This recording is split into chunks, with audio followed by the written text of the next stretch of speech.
মালিক চাইলে কি না করতে পারে। যে বক্তা একসময় চরমোনার বিপক্ষে যিনি কঠিন ভাষায় হুঙ্কার দিত, আগে সে হুঙ্কারটা দেখে নিন।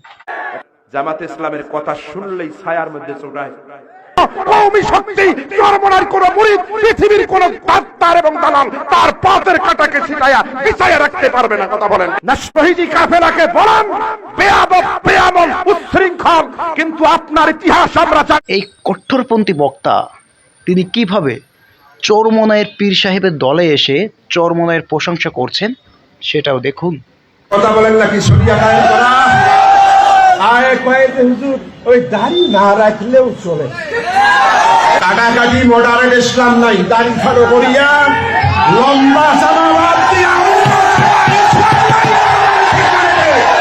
পরিপূর্ণ ইসলাম আমরা চাই, কোনো মডার্ন ইসলাম চাই না, আমেরিকার ইসলাম চাই। একসময় যারা চরমোনায়ের ঘোর বিরোধিতা করত, তারা একটা সময় প্রকৃত ইসলামটা বুঝতে পেরেছে। ইসলামী আন্দোলনের প্রতি তাদের যে ভুল ধারণাগুলো ছিল সেইগুলো তাদের এখন ভাঙতে শুরু করেছে। এখন তারা সব আস্তে আস্তে সরতে শুরু করেছে। একসময় যারা চরমোনায়ের বিপক্ষে কথা বলতো, এখন তারা চরমোনায়ের পক্ষে কথা বলে। কেন?